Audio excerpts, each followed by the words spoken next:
Bonjour, salam alaikum, j'espère que vous allez bien. Merci pour vos derniers retours sur les vlogs et sur la vidéo aussi 3 histoires, la dernière. Et on n'a pas parlé de la vidéo que tu as faite sur le bilan. Oui, aussi. Je savais que ça allait être une belle vidéo. J'ai teasé le truc. La vidéo que t'attendais, ouais. C'est pas mon teasing qui a marché, mais je savais que ça allait être une super vidéo et c'est une super vidéo. Jusqu'à qu'il y a des gens qui sont venus me recontacter. Oui, on a eu des messages privés, ouais. Que cette vidéo, elle a été partagée dans un groupe WhatsApp qui parle d'islam. Network Muslim. Un network Muslim, voilà, c'est ça. Et je me suis dit, waouh, super. Du coup, et ça a bien plu à pas mal de personnes. On a eu beaucoup de commentaires, aussi, et je m'attendais pas à ça sur une vidéo aussi longue, en tout cas, mais voilà, Inch'Allah, je referai ce concept avec le visuel, alors peut-être pas forcément sur des résumés de livres, mais sur peut-être des concepts. Dites-nous si ça vous intéresse, ça peut être sur le développement personnel, ça peut être sur l'alimentation, ça peut être sur le sport, ça peut être sur... dites-nous en commentaire les sujets qui vous intéressent. Ok, sinon on va entamer le sujet. Oui. On a reçu une histoire d'une sœur, ça va être la première histoire.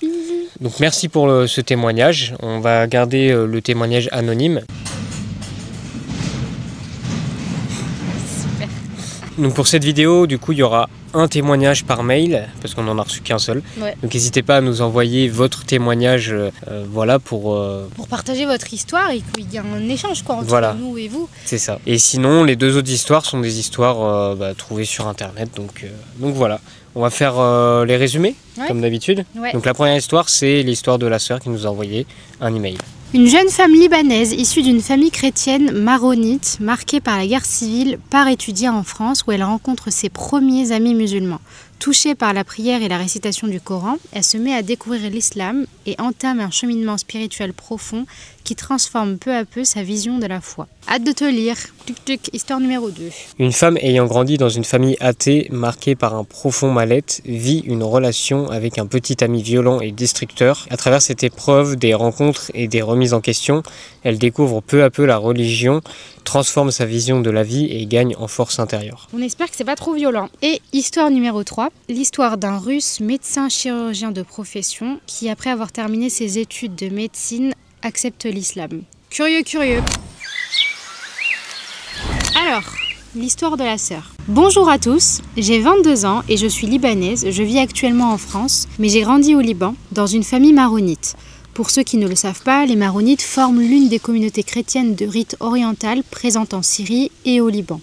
En somme, je suis une chrétienne arabe, ce qui n'a pas toujours été simple à vivre, surtout dans cette région du monde. Ma famille a été profondément marquée par la guerre civile libanaise entre 75 et 90, un conflit sanglant qui a opposé entre autres des chrétiens et des musulmans. En grandissant, j'ai donc entendu beaucoup de discours négatifs sur l'islam, nourris par les souvenirs douloureux de la guerre. Je côtoyais très peu de musulmans au Liban et ma famille, bien que peu pratiquante, est très attachée à son identité chrétienne. Malgré ce contexte compliqué, j'ai toujours ressenti une grande proximité avec Dieu. Depuis mon enfance, je priais chaque soir. Et en grandissant, j'allais à la messe presque tous les dimanches, souvent seule car mes parents étaient trop occupés pour m'accompagner. À plusieurs reprises, j'ai senti que Dieu m'écoutait, qu'il était proche de moi. Passionnée par les sciences, ma curiosité pour le monde n'a jamais affaibli ma foi. Au contraire, observer la complexité et la beauté de la création ne faisait que renforcer ma conviction qu'un créateur existe. Mais avec le temps, mon esprit critique s'est affûté et j'ai commencé à ressentir des incohérences dans certains aspects du christianisme, notamment la doctrine de la Trinité ou la vénération des saints. À l'époque, j'ai choisi de ne pas trop m'y attarder. Après mon baccalauréat, j'ai quitté le Liban pour poursuivre mes études en France dans une classe préparatoire très exigeante. À 18 ans, je me retrouvais seule dans un environnement stressant et compétitif. Très vite, ma vie est devenue rythmée par le travail et les examens. Mes prières se réduisaient à « Mon Dieu, aide-moi pour l'examen de demain ». J'ai fini par arrêter d'aller à la messe et je me suis éloignée de Dieu pendant ces 2 années. Lorsque j'ai intégré mon école d'ingénieur, j'ai voulu renouer avec lui. J'ai essayé de participer à l'aumônerie de l'école, mais je n'ai pas trouvé ce que je cherchais.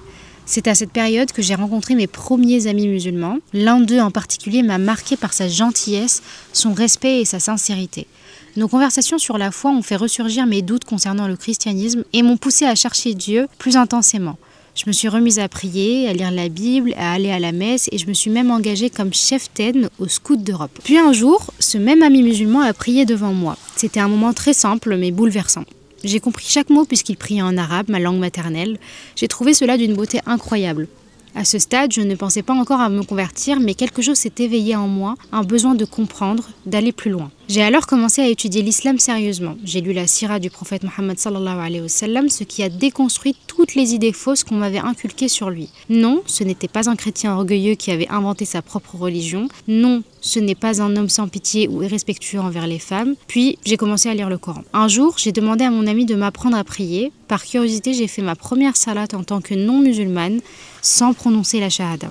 Cette expérience m'a bouleversée. Je me suis mise à apprendre la Fatiha et la Sourate al-Asr pour pouvoir prier seule. Un soir, lors d'une de ces prières, j'étais envahie par la peur. Peur de me convertir, peur de la réaction de mes parents, sachant que leur enfance avait été marquée par la souffrance liée à la guerre contre les musulmans. J'avais l'impression de les trahir. Alors j'ai demandé à Dieu de me guider, sincèrement, du fond du cœur. Seigneur, si l'islam est la vérité, mets-moi sur le droit chemin. Puis j'ai récité la Sourate al-Asr. À ce moment-là, j'ai ressenti comme si Dieu me parlait à travers ces versets. J'ai éclaté en sanglots, j'ai tremblé de tout mon corps. Dans mon cœur, c'était devenu une évidence, tôt ou tard, j'allais me convertir. Je savais que j'avais trouvé la vérité. Une semaine plus tard, j'ai revu mon ami musulman et j'ai prononcé la shahada, alhamdulillah. Je n'en ai pas encore parlé à ma famille et je redoute le moment où ça va arriver. Mais pour l'instant, je vais me concentrer sur la consolidation de ma foi et sur la construction d'une relation sincère et profonde avec Dieu. Je veux d'abord renforcer ma pratique, apprendre davantage sur l'islam et vivre pleinement cette nouvelle étape de ma vie avant d'affronter les réactions de mes proches. Mon objectif est de retrouver la paix intérieure, de cultiver la patience et la bienveillance, afin qu'au moment venu, je sois capable de leur en parler avec sérénité et amour. Première chose à dire,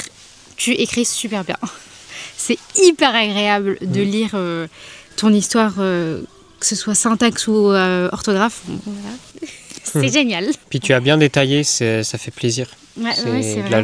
La longueur de l'histoire est bien. C'est vraiment à ça qu'on s'attendait. Enfin, c'est ça qu'on attendait quand on demandait, ok, envoyer des histoires, etc. Ouais. Donc très bien. Alhamdoulilah, merci. Merci à toi. Merci à toi. Alors, qu'est-ce que ça t'inspire dans un premier temps? Déjà, ça change parce que ça prouve qu'il existe des Arabes pas musulmans. Oui. Et qu'il y a pas mal d'Arabes au final, notamment chrétiens dans le Moyen-Orient. Encore une fois, comme dans chaque histoire un petit peu de chrétien qui se convertit, il parle de la Trinité. Il faut savoir que nous, quand on dit qu'on respecte ça, on respecte pas le concept de la Trinité. On respecte les croyances des personnes, on respecte les personnes elles-mêmes. Parce que de toute façon, on ne peut rien y changer.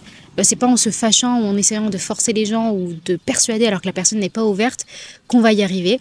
On n'est pas d'accord avec le concept de la Trinité, c'est même quelque chose de très grave chez nous. Pour empêcher l'islam. Mais je ne peux pas empêcher une personne d'y croire et je ne vais pas, parce que cette personne croit à la Trinité, commencer à la détester ou ne pas la respecter ou ne même pas la regarder. Enfin, peu importe, je ne vais pas mal me comporter avec elle. Je vais me comporter aussi bien avec elle qu'avec un musulman. Donc ça, c'est un petit au cas où, parce qu'on parle beaucoup de la Trinité. C'est juste pour rappeler, vu qu'on en parle beaucoup de la Trinité, c'est pas quelque chose qu'on respecte nous directement, mais on respecte que des gens y croient. Tu as fait preuve de beaucoup de courage, dans le sens où franchir le cap de la conversion avec la peur de décevoir les parents, je comprends totalement. Je suis passé par là aussi, de ma humble expérience. Alors, moi, je pense que c'était pas aussi fort que toi. En fait, j'en ai parlé au moment où je sentais que c'était le moment. Alors, c'est vrai que ça ne sera pas forcément l'avis de tout le monde. Il y en a qui vont dire il faut pas attendre de parler de l'islam parce que on peut perdre nos parents à tout moment, ce qui est vrai. Mais si tu sens que tu es fébrile sur la façon dont ils peuvent réagir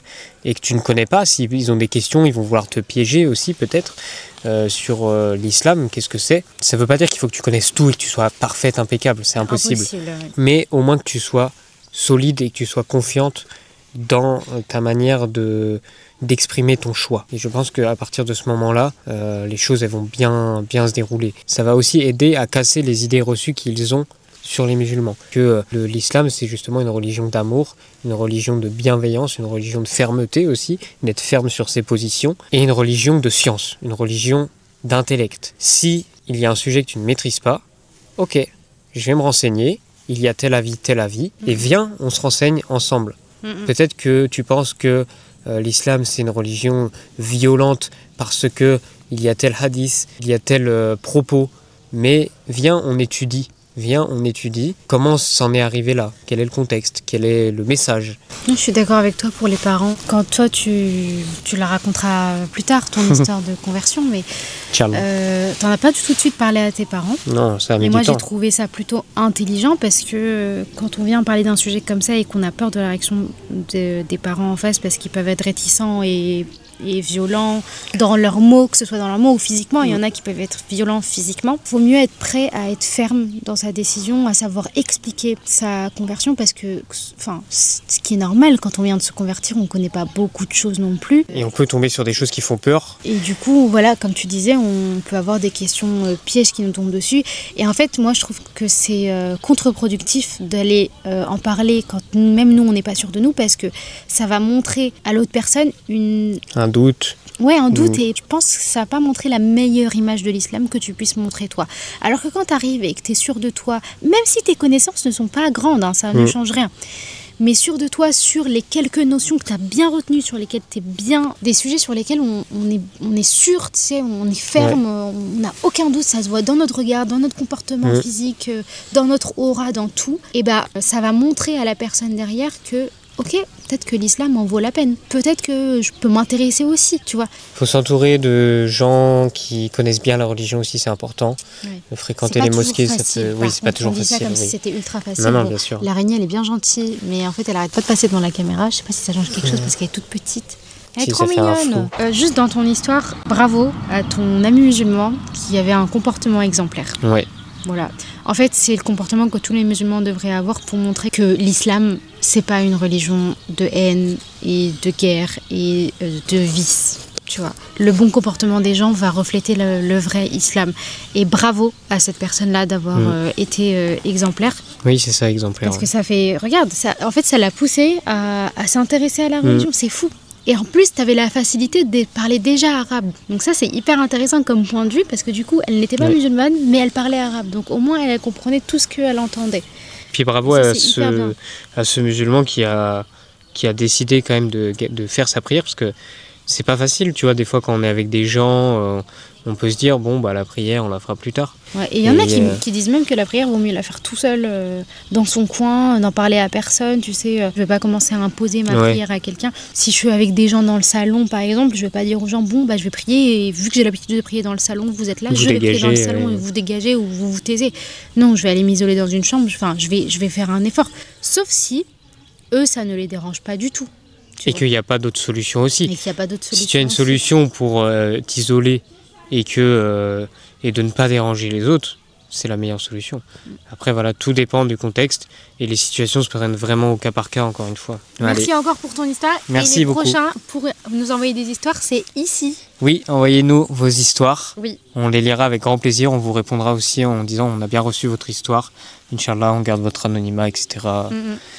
Il n'y a pas de souci. Et on espère que tu pourras le raconter à tes parents, juste la sœur t'a raconté, que tu pourras le raconter à tes parents avec envie, que vraiment tu auras envie de leur parler de ce sujet-là et qu'ils le prendront bien et que ça se passera très bien. Qu'Allah te facilite. Qu'Allah te facilite, Inch'Allah. Mais garde toujours contact avec tes parents, c'est très important. Mais ça, je pense qu'elle n'a pas que oui, contact. Je pense que... Mais oui, quoi qu'il arrive, les parents, ça reste les parents. Ok, deuxième histoire. Salam alaikum, je suis désolé si c'est une longue histoire, mais pour moi c'est un cheminement qui a duré des années. Il n'y a pas de souci, nous les longues histoires on aime bien. J'ai grandi dans une famille athée. En fait, ma famille détestait la religion, en particulier le catholicisme.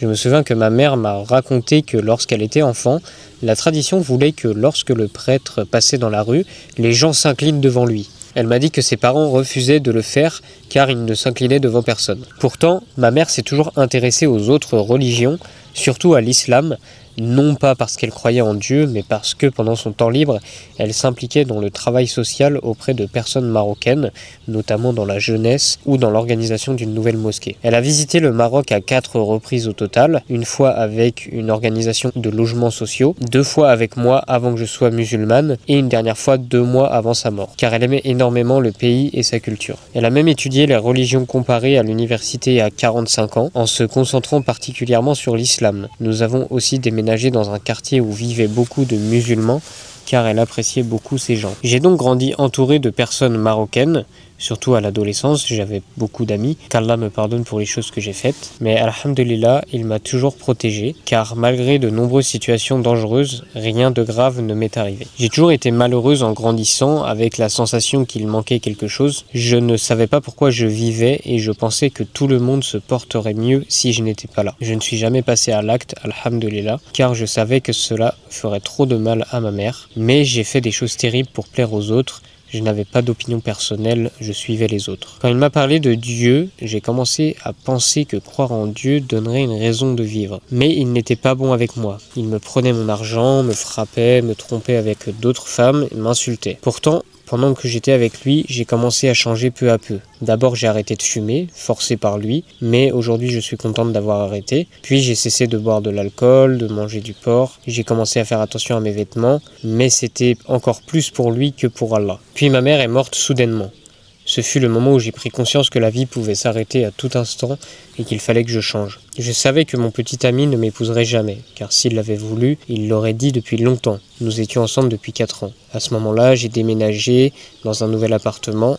La maison où je vivais avec ma mère était trop chère pour moi seul. Il est venu s'installer avec moi, seulement pour dormir la nuit. Il ne payait rien, et je passais mes journées et soirées seul, jusqu'à ce qu'il rentre tard et exige ce que vous comprenez. Pendant ce temps, je faisais la connaissance de sœurs et participais à des rencontres où j'apprenais le véritable islam. J'ai commencé à porter le hijab, je ne priais pas encore, car c'était pour moi la chose la plus facile à mettre en place pour me protéger et montrer aux autres que je changeais. Il ne voulait plus sortir avec moi pendant que je portais le hijab, disant qu'il avait honte d'être vu avec moi ainsi. Quand je lui posais des questions sur la religion, prière, morale, il ne m'aidait pas, et même se mettait en colère car selon lui, je le harcelais avec ça. Je me souviens aussi d'une nuit où je pleurais parce que ma mère me manquait, ce n'était que 4 mois après sa mort, et il m'a dit « Tu pleures encore pour elle, oublie-la ». Ce fut le moment où mon amour pour lui s'est éteint. Je devais le faire sortir de ma vie. J'ai fait ma shahada en espérant qu'il comprendrait que ce qu'il faisait à une musulmane était haram, et qu'il partirait. Il ne voulait pas partir, mais petit à petit, je suis devenue plus forte face à lui. Je n'avais plus peur car je sentais qu'Allah était à mes côtés. Presque chaque jour, je lui demandais quand il partirait. Il me frappait à chaque fois, mais je m'en fichais, il devait partir. Il comprenait que je devenais plus forte et commençait à chercher une nouvelle petite amie. Il en a trouvé une et il est parti. J'étais libre, j'ai commencé à apprendre la prière et tout ce qui accompagne l'islam. Je suis sorti davantage, j'ai rencontré de nouvelles personnes et c'est ainsi que j'ai fait la connaissance de celui qui est aujourd'hui mon mari, alhamdulillah.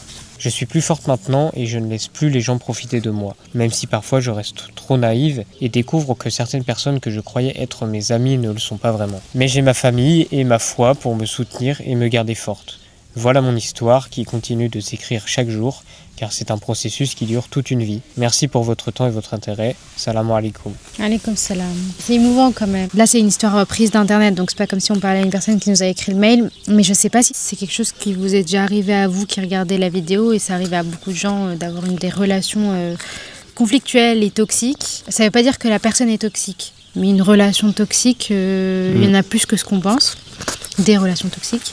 Et je sais pas, moi j'allais commencer à pleurer, hein, parce que heureusement que ça a vite changé l'histoire, et que du coup elle a commencé à parler de celui qui est devenu son mari, parce que tu pleures pour qui? Tu pleures encore pour elle, oublie-la, c'est extrêmement violent. Et ça rappelle qu'on a de la chance d'avoir nos mamans encore en vie.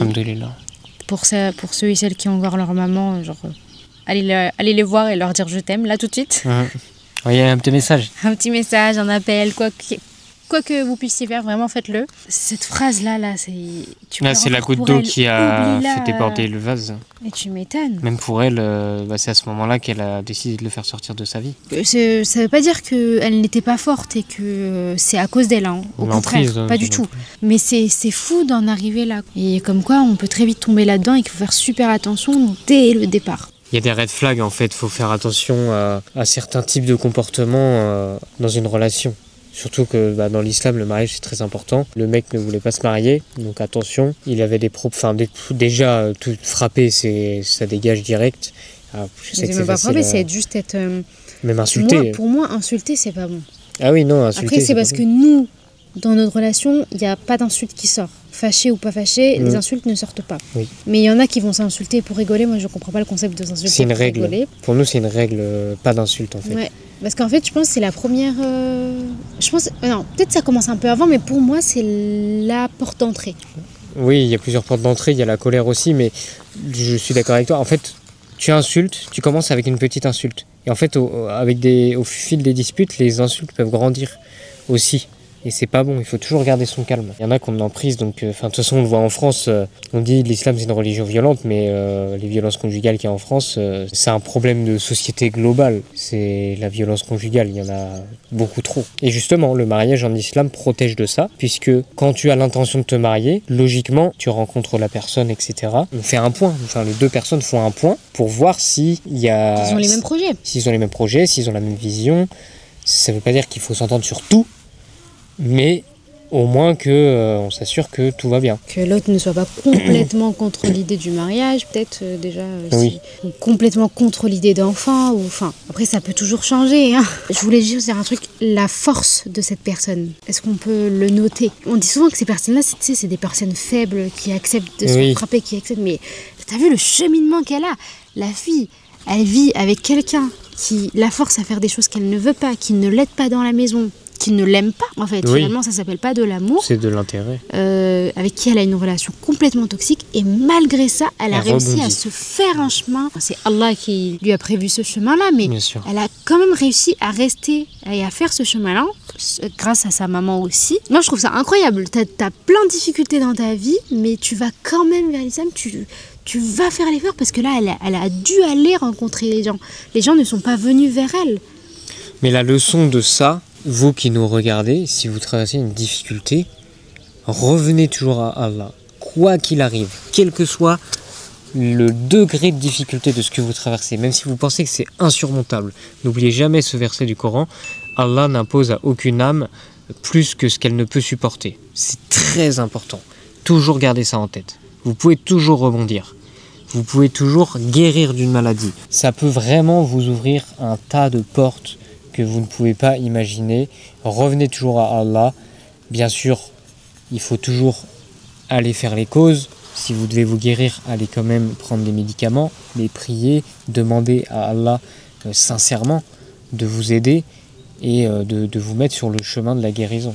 Là, c'est pour la guérison, mais ça vaut pour plein de choses. Ça peut être pour trouver un travail, ça peut être pour résoudre un conflit familial, ça peut être pour plein de choses. Quoi qu'il arrive, tant que vous êtes vivant, il y a de l'espoir.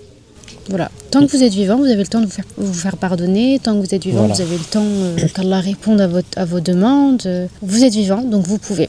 Et en fait, il faut se dire ça. Du jour au lendemain, il peut se passer tout et n'importe quoi. Du jour au lendemain, vous pouvez être président des États-Unis. Je prends les États-Unis ou la Russie, enfin prenez le plus gros pays que vous voulez. Ça a l'air impossible, mais si Dieu veut, c'est rien du tout. Du coup, dites-vous ça. Moi, je me dis toujours ça. Je me dis toujours, si Dieu veut, demain, je suis présidente d'un pays. C'est pas du tout mon souhait. Hein. Je veux pas. Mais ce que je veux dire, c'est tellement un truc haut. Tellement un truc qui a l'air impossible, alors qu'il y a pire que ça. Mais tu vois, c'est symbolique comme ça. Voilà, c'est ça. Ça veut pas dire que tu vas attendre comme ça sans rien faire. Pas du tout. Ah, Dieu va me faire de moi un président. Non, il faut... je vous renvoie à la vidéo sur le risque que j'ai fait. Il faut quand même l'activisme, il ne faut pas d'attentisme. J'aime bien ces deux termes parce que c'est très, très clair. Mais oui, carrément. Même, voilà, si Dieu veut et si vous êtes actif, vous pouvez tout faire du jour au lendemain. C'est toujours les deux couplets, en fait. C'est l'activisme avec... En fait, c'est Allah qui décide du fruit de vos actions. C'est ça. C'est ça, en fait, qu'il faut garder en tête. Si vous faites rien, c'est aussi une action. C'est une inaction. Et Dieu décidera du fruit de votre inaction. Même si ça fait 20 ans que vous essayez de faire un business, que ça marche pas pour vous, vous vous dites je suis nul en entrepreneuriat, j'y arriverai jamais, ça fait 20 ans que vous essayez, il n'y a rien eu. Peut-être revenez vers Allah, vous allez voir, 20 ans d'échecs, ça va marcher après. Inch'Allah.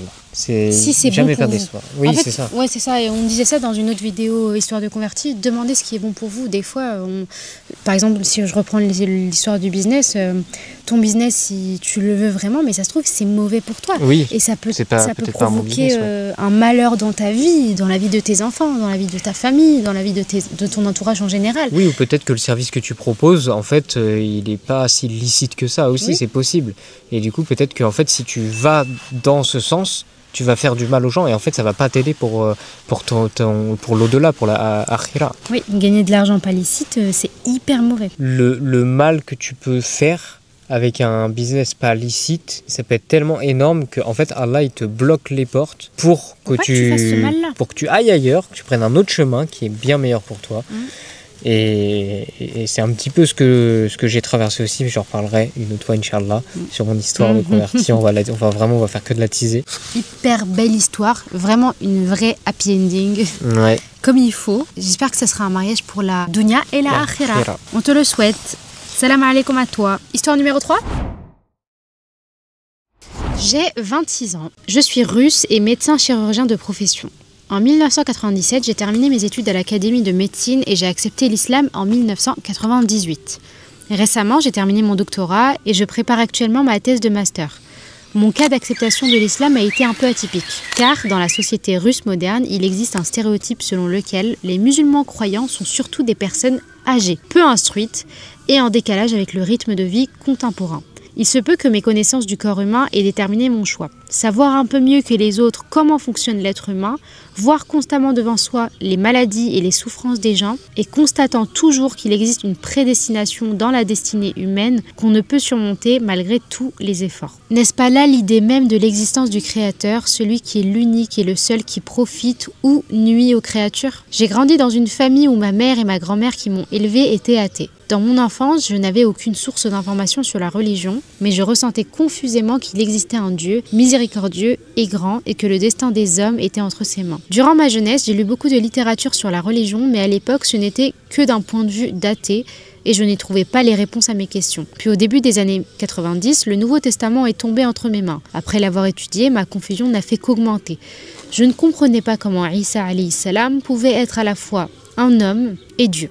Comment Dieu pouvait avoir des fils ou des filles, ce qu'était exactement cette trinité, ni pourquoi l'homme devait porter avec lui le péché originel. J'ai essayé de poser ces questions à un prêtre orthodoxe, mais il m'a répondu rapidement qu'il fallait croire en ce qui était écrit dans le livre et non s'interroger sur l'essence de ce qu'on lit. Je ne comprenais pas non plus la notion de saint ou de martyr, ni comment l'Église décidait qui l'était et qui ne l'était pas. La question la plus paradoxale pour moi était pourquoi une organisation ecclésiastique aussi immense est-elle nécessaire? N'est-il pas possible pour une personne de s'adresser directement à Dieu sans intermédiaire? Et en quoi, au fond, les prêtres diffèrent-ils du reste des croyants? Je me retrouvais donc à un carrefour.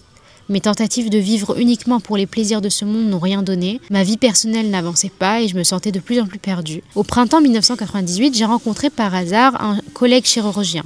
Khalid, je sais pas, il l'a écrit Halid, qui avait travaillé près de 12 ans en Mauritanie et qui était revenu en Russie pour un temps. Là-bas, il était devenu musulman. En discutant régulièrement avec lui, j'ai découvert de plus en plus les bases de l'islam. Il me trouvait spécialement des livres en russe, me racontait beaucoup de choses, me lisait et me traduisait le Coran. Par chance, il connaissait bien l'arabe, tout comme le russe. Il expliquait modestement sa maîtrise de la langue en me disant « Tu vois, j'appartenais à un certain peuple non arabe et en plus j'étais médecin. Il m'était impossible de parler avec un accent ou de me tromper, alors j'ai fait des efforts. Je pense que c'est dans ses consultations. Il ne pouvait pas se permettre de se tromper en arabe. Donc il a appris. Peu de temps après, je suis devenue musulman. Un jour, avec Halid, nous sommes allés à la mosquée. À la fin de la prière du vendredi, en présence de l'imam et de quelques musulmans, j'ai prononcé la shahada. À partir de ce moment-là, ma vie a radicalement changé. J'ai trouvé dans l'islam ce que je ressentais confusément depuis longtemps et que je cherchais. 2 points. La paix intérieure. Les paroles du prophète Mohammed sallallahu alayhi wa sallam sont devenues claires pour moi. Chaque enfant né avec une prédisposition à l'islam, ce sont ses parents qui en font un chrétien, un juif ou un polythéiste. Ma vie personnelle s'est apaisée et la sérénité est entrée dans ma famille. Beaucoup furent surpris, un jeune homme travaillant dans un domaine aussi matérialiste, engagé, en plus dans la recherche scientifique, et soudain musulman, fréquentant la mosquée, ne mangeant pas de porc, portant la barbe, priant. Bien sûr, tout mon entourage n'a pas compris mon choix. On m'a traité de fou, de traître à la Russie ou de wahhabite, principalement à cause de ma barbe. Je ne sais pas si c'est un mot russe. Non, c'est une branche de l'islam. D'accord. Mais que valent les moqueries des ignorants? Comme le dit un hadith, ce monde est une prison pour le croyant et un paradis pour le mécréant. Ou encore, il vaut mieux que les gens rient de toi aujourd'hui que de subir la colère d'Allah le jour de la rétribution. On vous mettra les références des hadiths qu'il nous donne, bien sûr. Et c'est la fin de l'histoire. Alors, désolée si on dit pas bien le mot Halid, j'ai honte, je parle arabe, mais je connais pas son prénom, je l'ai jamais entendu. Donc, surtout que tu vois pas le mot écrit arabe, ça peut être Halid comme ça peut être Khalid. Oui, là c'est écrit H-A-L-I-D. Qu'est-ce que ça t'inspire? Bah moi je me retrouve dans plusieurs choses, dans la paix intérieure, cartésien et religieux, c'est pas opposé. Je savais pas C'est la méconnaissance qui fait que c'est opposé. Moi, je pensais qu'en Russie, justement, c'était assez bien. Alors, pas bien réparti en proportion, mais je pensais que les religions, il y avait quand même de l'islam, du christianisme. Et cohabitent. Du coup, c'est des chrétiens orthodoxes là-bas. La plupart. Il peut y avoir des catholiques. Et les juifs cohabitent. Enfin, je parle des 3 religions monothéistes. Et là, ça m'étonne que les musulmans, c'est souvent des personnes âgées, enfin, son point de vue à lui, avec peu de connaissances. Même qui ont l'air peu instruites aux yeux de la société, je pense, c'est ça. Du coup, lui, il est carrément l'opposé de cette image-là, du coup. C'est pour ça, peut-être qu'il a commencé à expliquer ça au départ. Paix intérieure qui revient. Le hadith, on en a déjà parlé de ce hadith-là. Si je ne me trompe pas, dans une autre vidéo Histoire de convertis, tu sais qu'on est prédisposé à être musulman. En fait, c'est la prédisposition à la croyance monothéiste d'un Dieu unique. Et après, ce qui fait que tu es musulman, c'est la conformité aux enseignements d'Allah l'unique. Regarde, en France, beaucoup de gens sont athées parce que les gens sont athées. Les pays où il y a beaucoup de chrétiens, c'est parce que les gens sont chrétiens. Les gens, même dans les pays musulmans, il y a des gens qui sont musulmans parce que leurs parents sont musulmans. Et en fait, beaucoup de croyances, en tout cas de mon humble point de vue, c'est l'impression que j'ai, elles ne sont pas beaucoup basées sur la réflexion. On s'auto-qualifie de chrétien, d'athée, parce que la société c'est comme ça, puis j'ai pas trop pris le temps de réfléchir dessus. Mais il y a une minorité de gens qui réfléchissent et qui essayent d'aller de l'avant par recherche de sens de la vie, tout simplement. On aime bien les visions des gens qui sont, alors pas scientifiques, mais du coup, un scientifique, on lui demande de réfléchir, on lui demande de chercher, on lui demande de s'instruire de lui-même. Souvent, les scientifiques, ils reçoivent des revues scientifiques pour continuer à en apprendre plus sur leur métier. Ils continuent à avancer avec leur temps, tu vois, avec les nouvelles connaissances qui sortent. Il fait partie de ces gens-là qui cherchent, qui continuent de s'instruire tout au long de leur vie. Et c'est sûrement, peut-être sûrement, et Dieu l'a écrit, pour ça que dans ce chemin-là de l'islam. Quand on regarde la réaction de l'entourage, les gens le qualifient de fou. Ça y est, un scientifique qui se convertit à l'islam, c'est un fou. Mais pour autant, dès qu'un scientifique va dire « oui, ça c'est le hasard, c'est le matérialisme, c'est comme si parce que c'était la réaction chimique », là on croit sur parole. Mais quand un scientifique se convertit à l'islam, on l'auto-qualifie de fou. Ça, je trouve que c'est une réaction d'ignorance. Pourquoi on qualifie quelqu'un qui se convertit d'un fou et on croit sur parole les travaux de scientifiques. Alors je sais que c'est observé, c'est des articles, etc. Mais dans la science, tout n'est pas la vérité aussi. Dans le sens où il y a parfois des conflits d'intérêts, il y a parfois juste des données manquantes aussi, ça peut arriver.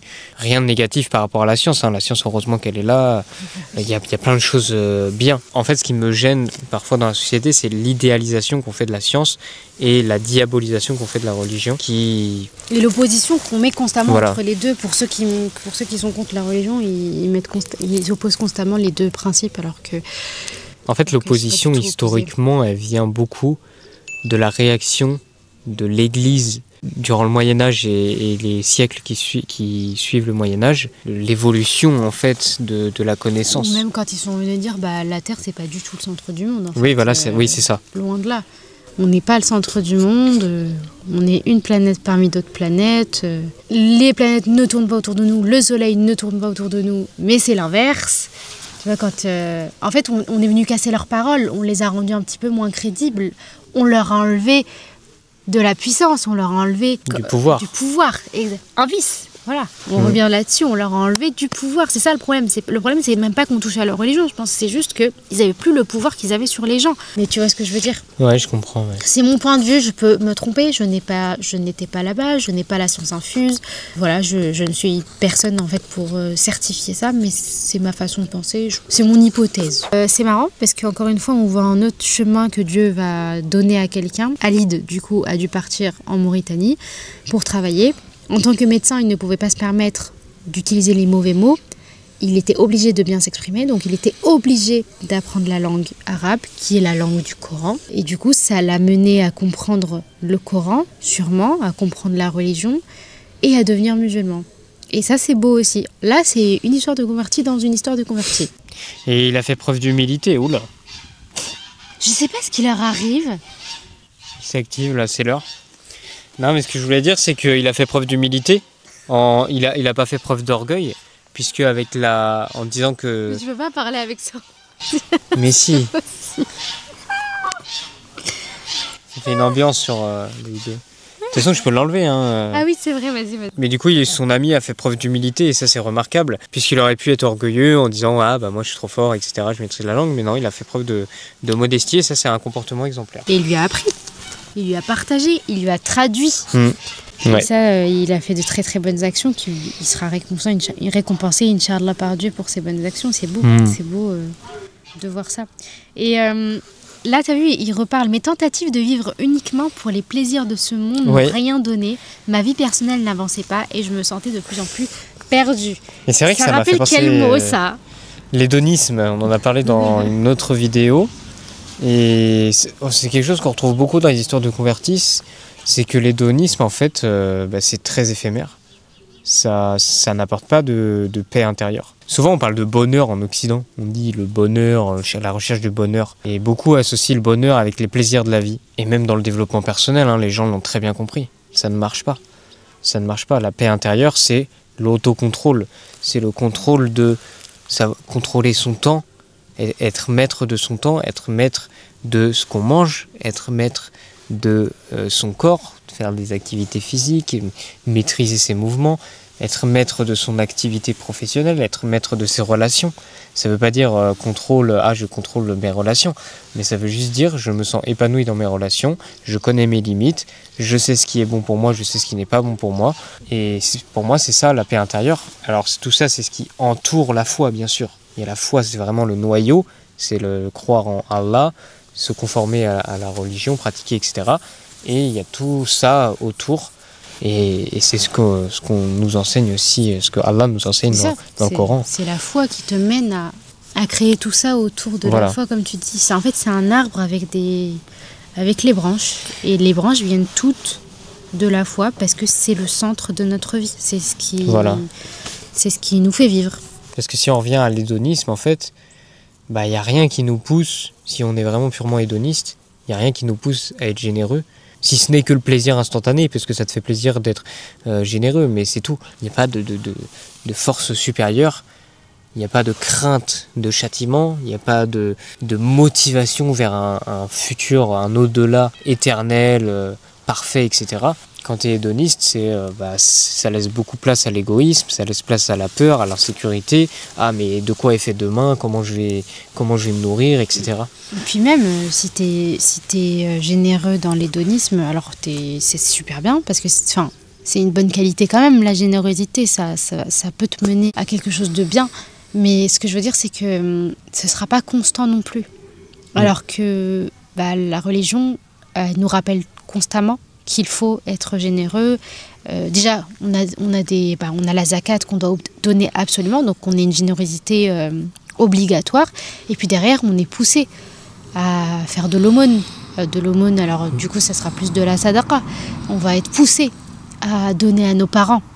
Tu vois, on va être poussé à donner à notre famille, à être là quand quelqu'un a de la difficulté ou pour faire plaisir à des gens. En fait, quoi qu'il arrive, ce que tu vas donner, ça va être une sadaqa. Ça ne veut pas dire que tu donnes ça forcément à quelqu'un qui est dans le besoin.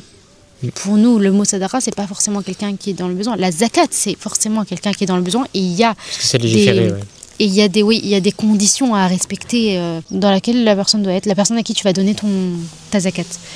Alors que la sadaqa, ça peut être, j'ai offert ça, je sais pas, moi, à ma cousine. Ça peut être une forme de sadaqa, tu vois. Elle n'est pas dans le besoin de ça, mais tu lui as fait plaisir. Et Dieu sera content de toi. Enfin bref, c'est quelque chose qui reste constant. Alors que dans l'hédonisme, ça ne le sera pas, même si tu as des très bonnes qualités qui sont aussi dans l'islam. Oui, il y a plein de choses. Il y a la maîtrise de la colère, le rappel constant des 5 prières. En fait, la prière, c'est une introspection aussi. Qu'est-ce qu'on a fait dans les heures qui ont précédé? Ah, j'ai fait ça. Pardon, je demande pardon à Allah. Je ne vais pas recommencer. Aide-moi à ne plus recommencer, etc. C'est vraiment important. Et même parfois, entre le temps de Fajr pour les intimes. Ah, tu dis Fajr comme les djiboussiens, c'est fini. On t'a modifié, on t'a changé. Mais rien qu'entre le temps de Fajr et de Dor, il peut se passer, c'est beaucoup d'heures. Enfin, c'est quelques heures, il peut se passer beaucoup de choses. Tu peux t'être mis en colère. Et des fois, je sais pas, tu as le shaitan un petit peu, tu es là, je sais pas, je suis un petit peu tourmenté, même si tu as la foi, hein, tu peux être tourmenté, etc. Parce que t'es vraiment dans le guidon, quoi, dans ce bas monde, etc. Et Dor, ça y est, tu respires. Ok, je me recentre. Je suis obligée d'être calme. Je suis obligé d'être calme. Je suis obligée d'être serein parce que là, je dois me concentrer dans ma prière. Je m'adresse à Dieu, je suis devant Dieu et je suis obligée d'être dans un état très présentable, tu vois. Oui. Du coup, t'es obligé de te calmer en fait. T'es obligé de redescendre, t'es obligé de prendre du recul et ça, c'est super intéressant. Et super juste que ça existe, quoi. Oubliez pas vos 5 prières. Très important. Très important. Et personne n'a à vous juger si vous ne les faites pas, peut-être pas à l'heure ou pas correctement, ou si vous en zappez quelques-unes et que vous avez... On ne peut pas comprendre votre situation et on ne vous juge pas. Mais pensez-y. Pensez à en faire 1, 2. Ça va venir en fait. Vous aurez l'envie. Comment on dit Non. Dans le sport, on dit que quand on bouge, ça donne le mouvement entraîne le mouvement. Le mouvement entraîne le mouvement. La salade entraîne la salade. Oui, mais c'est ça. Mais c'est vrai, oui, mais je dis ça parce que c'est vrai, mais c'est marrant. C'est vrai, du coup, même si vous ne priez pas du tout, mettez-vous au moins à faire une prière. Intéressez-vous à votre religion, si c'est la vôtre, évidemment. Et si c'est la connaissance de la prière qui vous bloque, commencez par les premiers gestes. On ne peut pas maîtriser la prière du jour au lendemain entièrement, c'est pas possible. Il y a forcément un cheminement, il y a forcément un apprentissage qui doit être fait. Très important. Conclusion de cette vidéo, faites vos prières, ne les oubliez pas. Pour ceux qui sont musulmans, on ne dit pas aux non-musulmans de faire leurs prières. Attention. Faites un bisou à votre maman, allez lui dire je t'aime. Et à votre papa aussi. À votre papa aussi. À vos frères, vos sœurs. À vos frères, vos sœurs. À tout le monde. Et allez dire pardon à Dieu. Demandez pardon. Très important. Istighfar, très important. Remplacez le scrolling par de l'istighfar, vous allez voir, ça va changer votre vie. Ouais. Voilà, les 3 conclusions de la vidéo. C'est pas mal. Faut qu'on fasse des conclusions par vidéo. Okay. Parce que même nous, ça marche. Parce que en fait, les leçons, c'est pour nous aussi. Parce qu'on fait pas assez de istighfar non plus. Ouais. Bien sûr. Et on ne dit pas assez je t'aime à nos parents. Là, j'essaie de le dire un peu plus, sachant que je vais partir de la maison. Du coup, je sens que ma mère, elle est un peu plus... que je dis merci beaucoup, parce qu'il y a beaucoup de choses qu'elle me laisse tranquille pour que je puisse faire mes choses. Et puis... Istighfar. Enfin, voilà. Ça calme des situations parfois tendues, je trouve, par expérience. Du coup, si vous avez aimé cette vidéo, vous pouvez vous abonner. Si vous avez envie de partager votre histoire de converti, partagez-nous vos histoires, vous n'avez pas le choix. L'adresse s'affiche ici. Soyez généreux. Qu'Allah vous récompense pour chaque lettre que vous envoyez dans votre mail. Ou que pour chaque lettre que vous mettez en commentaire aussi, parce que les commentaires qu'on a qui font ultra plaisir, franchement ça fait sourire, c'est génial, qu'Allah vous donne ce que vous voulez, vous bénisse, que franchement, alhamdulillah, merci beaucoup à vous. Allah yabarak fikum, tout simplement. Et vraiment, on est content de lire l'histoire. Quand on a reçu l'histoire, on l'a lu, on était vraiment content. Et aujourd'hui, on était content d'en parler. Surtout qu'elle est hyper bien écrite, elle est hyper bien détaillée. Enfin, merci encore à toi. Merci. Et au plaisir de lire vos histoires prochaines. Et de se revoir dans une prochaine vidéo Histoire de converti dans 2 semaines, jeudi à 17h. Inch'Allah. Jeudi à 17h, quand vous allez voir cette vidéo, on sera mariés. La prochaine vidéo 3 histoires de convertis que vous voyez, nous on est mariés, ça y est. Inch'Allah. C'est bon. Tout peut se passer entre temps. Et du coup, voilà. Fin de vidéo. Allez, on coupe. Salam alaikum. Alaykoum salam.